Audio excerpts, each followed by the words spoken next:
UP की news में आपका स्वागत है। आइए नजर डालते हैं आज की टॉप 25 बड़ी खबरों पर। बहुजन समाज पार्टी यानी बीएसपी के राष्ट्रीय संयोजक आकाश आनंद द्वारा योगी सरकार पर कानून व्यवस्था को लेकर लगाए गए आरोपों पर भारतीय जनता पार्टी ने तीखा पलटवार किया है। बीजेपी प्रवक्ता आलोक अवस्थी ने कहा कि आकाश आनंद को अभी और पढ़ने और समझने की जरूरत है। उन्होंने कहा कि कानून के राज के कारण ही जनता ने 2 बार योगी आदित्यनाथ की सरकार बनाई है और अब तीसरी बार भी सरकार बनने के लिए तैयार है।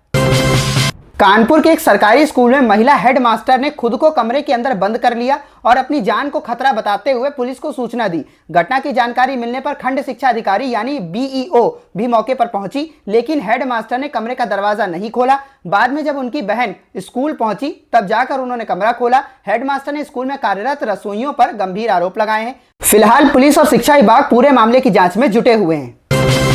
यूपी के हमीरपुर में अपनी मांगों को लेकर कलेक्ट्रेट पहुंचकर प्रदर्शन कर रहे जैन अल्फा यानी छोटे बच्चों को पुलिस के सख्त रवैये का सामना करना पड़ा। इस पूरी घटना का वीडियो सोशल मीडिया पर तेजी से वायरल हो रहा है। वहीं मासूम बच्चों के इस अनोखे प्रदर्शन को कॉकरोच जनता पार्टी का भी समर्थन मिला है। पार्टी के संस्थापक अभिजीत दीपिके और प्रवक्ता सौरभ दास खुलकर बच्चों के समर्थन में सामने आए हैं। पुलिस के रवैये को लेकर सोशल मीडिया पर भी जमकर आलोचना की जा रही है।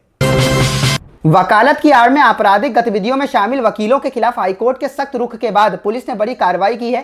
प्रदेश भर में आपराधिक रिकॉर्ड वाले 200 से ज्यादा वकीलों के मामले में पुलिस ने अदालत में चार्जशीट यानी आरोप पत्र दाखिल कर दिए हैं। हाईकोर्ट की सख्ती के बाद अब इन आरोपी वकीलों के खिलाफ कानूनी शिकंजा और मजबूत हो गया है। माना जा रहा है कि इस कार्रवाई से न सिर्फ अदालतों में आपराधिक तत्वों के प्रभाव पर रोक लगेगी, बल्कि वकालत जैसे सम्मानित पेशों की गरिमा और साख को भी मजबूती मिलेगी। रेलवे निर्माण संगठन में अधिकारियों की सीधी नियुक्ति की व्यवस्था अब समाप्त कर दी गई है। रेलवे बोर्ड की नई व्यवस्था के अनुसार अब सेंट्रल सिलेक्शन बोर्ड यानी सीएसबी इंटरव्यू के माध्यम से योग्य अधिकारियों का चयन करेगा। इस चयन प्रक्रिया में सिर्फ वरिष्ठता को आधार नहीं बनाया जाएगा, बल्कि तकनीकी क्षमता, दक्षता, अनुभव और प्रोजेक्ट मैनेजमेंट की समझ को भी प्राथमिकता दी जाएगी। बोर्ड यह तय करेगा कि निर्माण संगठन की जिम्मेदारियां संभालने के लिए कौन सा अधिकारी पूरी तरह योग्य है। उत्तराखंड के चमोली में हुए भीषण हादसे के बाद अब मैदानी इलाकों में भी बाढ़ का खतरा बढ़ता नजर आ रहा है। चमोली में बादल फटने के बाद गंगा नदी के उफान पर आने से कानपुर में भी गंभीर बाढ़ का खतरा पैदा हो गया है। स्थिति को देखते हुए हरिद्वार बैराज पर इमरजेंसी घोषित कर दी गई है और रिजर्व में रखा अतिरिक्त पानी लगातार छोड़ा जा रहा है।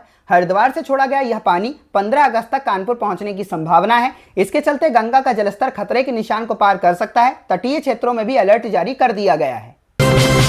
लखनऊ कानपुर एक्सप्रेसवे पर हसनापुर के पास निर्माण कार्य की गुणवत्ता एक बार फिर सवालों के घेरों में आ गई है। यहां एक्सप्रेसवे की सड़क दोबारा करीब 10 मीटर तक गहराई में धंस गई। हैरानी की बात यह है कि महज 3 दिन पहले ही इस सड़क की मरम्मत कराई गई थी, लेकिन वह भी फिर से उखड़ गई। मामले की गंभीरता को देखते हुए भारतीय राष्ट्रीय राजमार्ग प्राधिकरण यानी NHAI और निर्माण कंपनी में हड़कंप मच गया। आनन फानन में मशीनें लगाकर धसी हुई सड़क की मरम्मत का काम शुरू कर दिया गया है।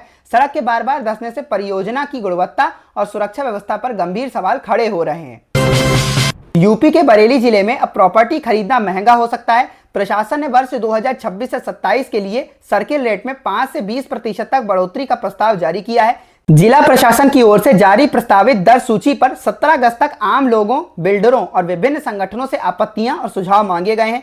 आपत्तियों के निस्तारण के बाद संशोधित सूची को अंतिम मंजूरी दी जाएगी। इसके बाद 25 अगस्त से जिले में नए सर्किल रेट लागू कर दिए जाएंगे। समाजवादी पार्टी के राष्ट्रीय महासचिव शिवपाल सिंह यादव ने रामपुर जिला कारागार पहुंचकर पार्टी के वरिष्ठ नेता आजम खान से मुलाकात की। दोनों नेताओं के बीच करीब 1 घंटे तक बंद कमरे में बातचीत हुई। इस मुलाकात के बाद राजनीतिक गलियारों में चर्चाएं तेज हो गई हैं। जेल में मुलाकात के बाद शिवपाल यादव सीधे आजम खान के आवास पहुंचे, जहां उन्होंने उनकी पत्नी तजीम फातिमा से मुलाकात कर उनका हालचाल जाना। पार्टी के इन वरिष्ठ नेताओं के बीच हुई इस अहम मुलाकात को आने वाले समय के राजनीतिक समीकरणों के लिहाज से काफी महत्वपूर्ण माना जा रहा है।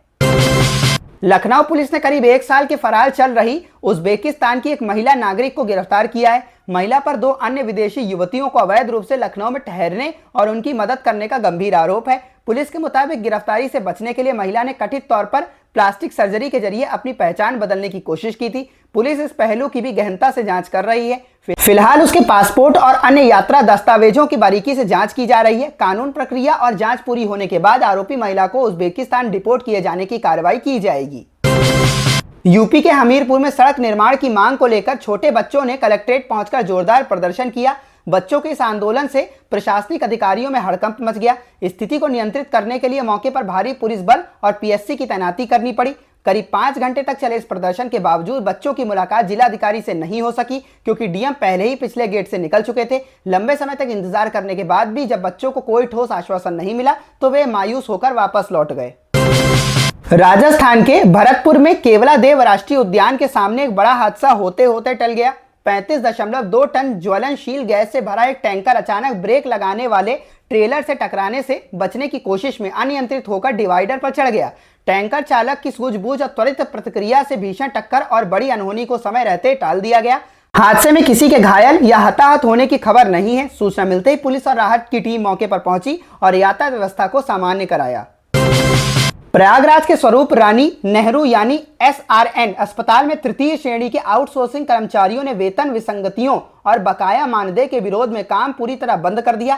कर्मचारियों के अचानक हड़ताल पर जाने से अस्पताल की व्यवस्थाएं प्रभावित हो गईं। कामकाज ठप होने के कारण दूर दराज से इलाज के लिए पहुंचे मरीजों और उनके तीमारदारों को पर्चा बनवाने से लेकर जांच और उपचार तक में काफी परेशानियों का सामना करना पड़ा। कर्मचारियों का कहना है कि जब तक उनके वेतन संबंधी विसंगतियों का समाधान नहीं किया जाता तब तक वे काम पर वापस नहीं लौटेंगे। आगरा में बारिश और उमस के चलते मौसम में बदलाव का असर लोगों की सेहत पर भी दिखाई देने लगा है। शहर में वायरल फीवर, गले के संक्रमण, खांसी जुकाम और सिर दर्द से पीड़ित मरीजों की संख्या तेजी से बढ़ रही है। मंगलवार को SN मेडिकल कॉलेज की OPD में रिकॉर्ड 3,561 मरीज इलाज के लिए पहुंचे। अस्पताल में पर्चा बनवाने और डॉक्टरों को दिखाने के लिए मरीजों को पंजीकरण काउंटरों पर घंटों लंबी कतारों में खड़ा रहना पड़ा। मौसम में लगातार हो रहे बदलाव के कारण अस्पतालों में मरीजों की भीड़ बढ़ती जा रही है। आगरा में एक युवती की तस्वीर का इस्तेमाल कर फर्जी इंस्टाग्राम ID बनाए जाने का गंभीर मामला सामने आया है। आरोपी ने इस फर्जी अकाउंट पर आपत्तिजनक वीडियो अपलोड कर उसे वायरल करने की धमकी दी। शुरुआत में ब्लैकमेल करते हुए आरोपी ने युवती से 400 रुपए ट्रांसफर करवा लिए और अब 10,000 रुपए की मांग कर रहा है। पीड़िता की शिकायत पर साइबर क्राइम पुलिस ने तुरंत कार्रवाई करते हुए अज्ञात आरोपी के खिलाफ संबंधित धाराओं में FIR दर्ज कर ली है। पुलिस अब आरोपी की लोकेशन और साइबर ट्रेल के जरिए मामले की जांच आगे बढ़ा रही है।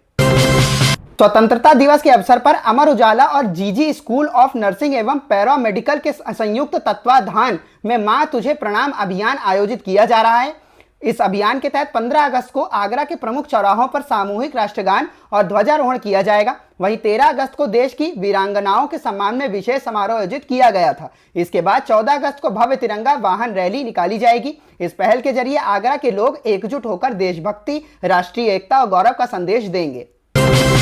उत्तर प्रदेश के कानपुर, कन्नौज, मैनपुरी समेत आलू बेल्ट की कई जिलों में किसानों को आलू की उचित कीमत नहीं मिलने के कारण गंभीर आर्थिक संकट का सामना करना पड़ रहा है। मंडियों में आलू के दाम इतने नीचे गिर गए हैं कि किसानों के लिए उत्पादन लागत और मंडी तक फसल पहुंचाने का खर्च निकालना भी मुश्किल हो गया है। हाल ही में कानपुर की चकरपुर मंडी का एक वीडियो सोशल मीडिया पर सामने आया है, जिसमें हाइब्रिड आलू की कीमत महज 1 रुपए प्रति किलो तक होने का दावा किया गया है। इस मुद्दे को लेकर विपक्षी दलों ने सरकार पर निशाना साधते हुए किसानों को राहत देने और उचित बाजार व्यवस्था सुनिश्चित करने की मांग की है। वहीं बड़ी मात्रा में आलू अब भी कोल्ड स्टोरेज में रखा हुआ है और किसान बेहतर कीमत मिलने का इंतजार कर रहे हैं।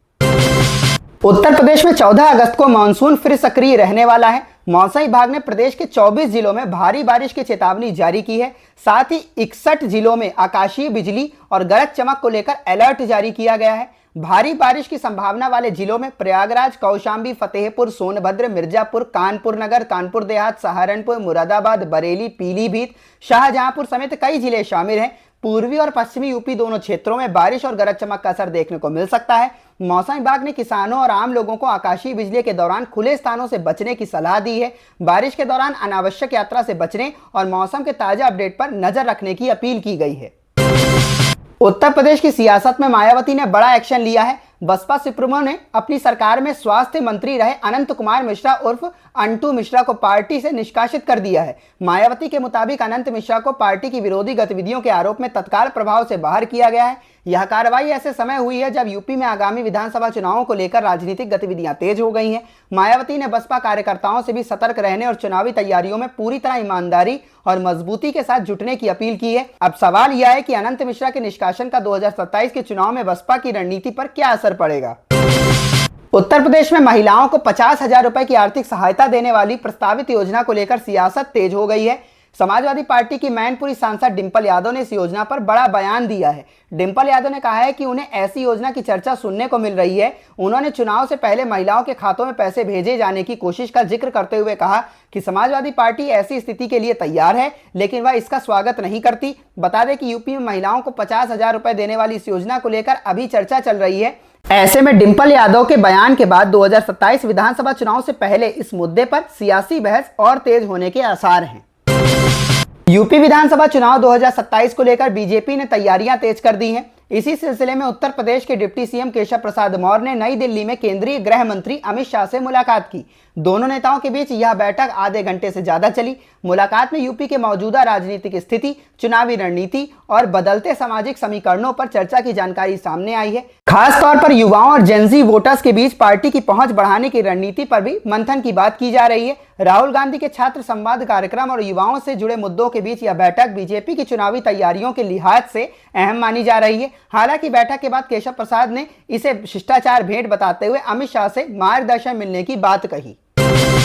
रक्षाबंधन पर यूपी सरकार ने यात्रियों के लिए बड़ी तैयारी की है। बहनों और दूसरे यात्रियों की सुविधा के लिए 26 से 31 अगस्त तक अतिरिक्त सरकारी बसें चलाई जाएंगी। खास तौर पर दिल्ली से पूर्वी यूपी जाने वाले रूटों पर बसों की संख्या बढ़ाई जाएंगी। यात्रियों की भीड़ बढ़ने पर लखनऊ, कानपुर और दूसरे प्रमुख शहरों के लिए भी अतिरिक्त बसें चलाने की व्यवस्था की गई है। साथ ही यात्रियों को बसों की जानकारी देने के लिए 24 घंटे कंट्रोल रूम भी बनाया जाएगा। त्योहार के दौरान बेहतर सेवा देने वाले कर्मचारियों के लिए प्रोत्साहन राशि भी तय की गई है। 6 दिनों में 1800 किलोमीटर तक बस चलाने वाले चालक और परिचालक 1200 रुपए तक का इंसेंटिव पा सकते हैं, जबकि तकनीकी कर्मचारियों के लिए भी 500 रुपए प्रोत्साहन की व्यवस्था है। उत्तर प्रदेश में 2027 विधानसभा चुनाव से पहले महिलाओं के लिए बड़ी आर्थिक सहायता योजना की चर्चा तेज हो गई है। रिपोर्ट के मुताबिक योगी सरकार महिलाओं को कुल 50,000 रुपए तक की आर्थिक मदद देने वाली प्रस्तावित योजना पर विचार कर रही है। चर्चा है कि मंजूरी मिलने पर चुनाव से पहले पात्र महिलाओं को 20,000 रुपए की पहली किस्त दी जा सकती है। इसके बाद 10,000 रुपए की 3 और किस्तें जारी, कुल सहायता 50,000 रुपए तक पहुंच सकती है। हालांकि अभी इस योजना पर अंतिम फैसला नहीं हुआ है और पात्रता की शर्तें भी तय नहीं है। प्रस्ताव में आर्थिक रूप से कमजोर SC, ST और BPL परिवारों की महिलाओं को प्राथमिकता देने की संभावना बताई गई है। इसलिए फिलहाल इसे प्रस्तावित योजना के तौर पर ही देखा जाना चाहिए। संभल में सरकारी जमीन पर कब्जे के खिलाफ प्रशासन ने बड़ी कार्रवाई की है। आरोप है कि भूमाफियाओं ने करीब 14 बीघा सरकारी जमीन पर अवैध कब्जा कर रखा था। मामले की जानकारी मिलने के बाद प्रशासन और राजस्व विभाग की टीम मौके पर पहुंची और जमीन की पैमाइश कराई। इसके बाद सरकारी जमीन को कब्जा मुक्त कराने की कार्रवाई की गई। प्रशासन ने साफ किया है कि सरकारी जमीन पर अवैध कब्जा करने वालों के खिलाफ सख्त कार्रवाई जारी रहेगी। इस कार्रवाई के बाद भूमाफियाओं में हड़कंप मच गया है। गाजियाबाद से जेवर एयरपोर्ट जाने वाले यात्रियों के लिए बड़ी खबर है। NCRTC ने 72.44 किलोमीटर लंबे प्रस्तावित नमो भारत मेट्रो कॉरिडोर के स्टेशनों की जानकारी सामने रखी है। इस पूरे कॉरिडोर पर 11 नमो भारत और 18 मेट्रो स्टेशनों की योजना है। नमो भारत के प्रमुख स्टेशनों में गाजियाबाद साउथ, ग्रेटर नोएडा के sector 2, sector 3, sector 12, Surajpur, alpha 1, इकोटेक्टे, Dankaur, YEIDA north, YEIDA central और नोएडा इंटरनेशनल एयरपोर्ट शामिल है। इस कॉरिडोर के बनने से गाजियाबाद, ग्रेटर नोएडा और जेवर एयरपोर्ट के बीच कनेक्टिविटी काफी बेहतर होने की उम्मीद है। प्रस्तावित परियोजना की लागत करीब 20,640 करोड़ रुपए बताई गई है और नमो भारत की रफ्तार 160 से 180 किलोमीटर प्रति घंटे तक रहने की योजना है। उत्तर प्रदेश के सरकारी नौकरी की तैयारी कर रहे अभ्यर्थियों के लिए बड़ी खबर है। UPSSSC ने सहायक लेखाकार और लेखा परीक्षक भर्ती परीक्षा का फाइनल रिजल्ट जारी कर दिया है। कुल 1828 पदों के लिए 1643 अभ्यर्थियों का अंतिम चयन हुआ। आयोग ने चयनित अभ्यर्थियों की सूची के साथ श्रेणीवार कट ऑफ भी जारी किया है। उम्मीदवार UPSSSC की आधिकारिक वेबसाइट पर जाकर अपना रिजल्ट और चयन की स्थिति चेक कर सकते हैं। वहीं 68 अभ्यर्थियों का रिजल्ट फिलहाल प्रोविजनल रखा गया है। इनके चयन पर दस्तावेजों की जांच और संबंधित विभाग के फैसले के बाद अंतिम निर्णय होगा।